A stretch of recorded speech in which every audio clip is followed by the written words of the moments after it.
Okay, thank you, Dr. Fox. And I'd like to ask you, what is being done to find a disease-modifying treatment for Parkinson's disease? Well, this is obviously the most important thing that we can try and do to help people with Parkinson's disease to either slow down or even reverse the disease. There have been a number of attempts to try and do this over the years, targeting some of the mechanisms of action. So one particular protein is abnormally accumulates in the brain called alpha-synuclein. And so some of the more recent therapies have been targeting this with antibodies or other mechanisms, and have been looked at in clinical trials. Unfortunately, so far, these have not proven beneficial, but there are some maybe newer approaches, but still targeting the alpha-synuclein.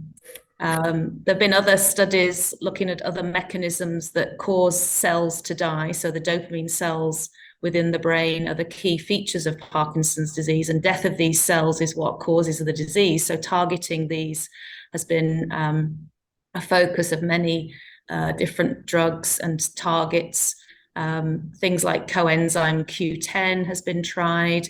Many other drugs that were used in other diseases. For example, in diabetes, there's some evidence that a drug that can stimulate insulin might help with neuroprotection.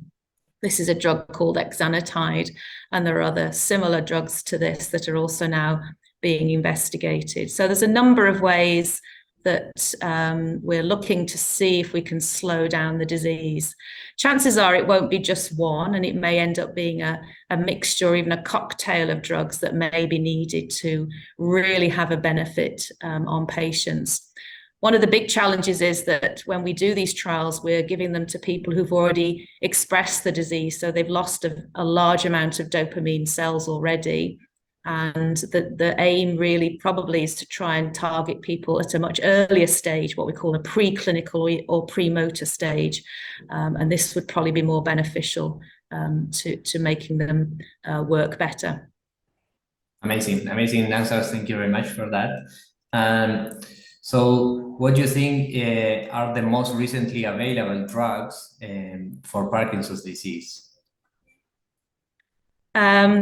Well, there are a number of drugs that have been approved as add-on therapies to levodopa. So these are drugs that help extend the duration of action and then the benefit of levodopa. So drugs such as safinamide that acts as a monoamine oxidase B inhibition. This can extend the duration of action.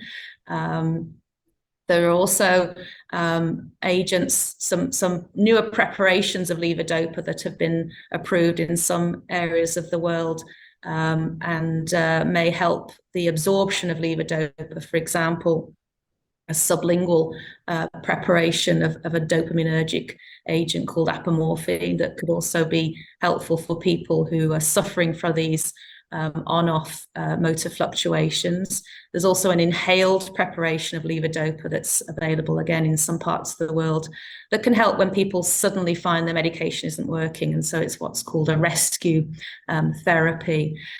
And more recently, there's been a development with a subcutaneous injectable form of levodopa called levocarb that showed benefit in in a clinical trial and is now being reviewed under regulatory authority to get approval, maybe in Canada and the US and hopefully other parts of the world, which would help as a way of giving people a more smoother infusion of levodopa to help with motor fluctuations. So there's been a number of developments, mainly around actually getting levodopa into the brain better, and so to aid and prevent on-off fluctuations, dyskinesias, wearing off, which are obviously challenges that people face with the current oral levodopa preparations.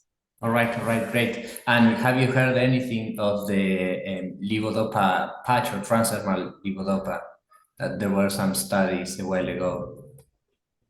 That's correct. Yes, there is a patch.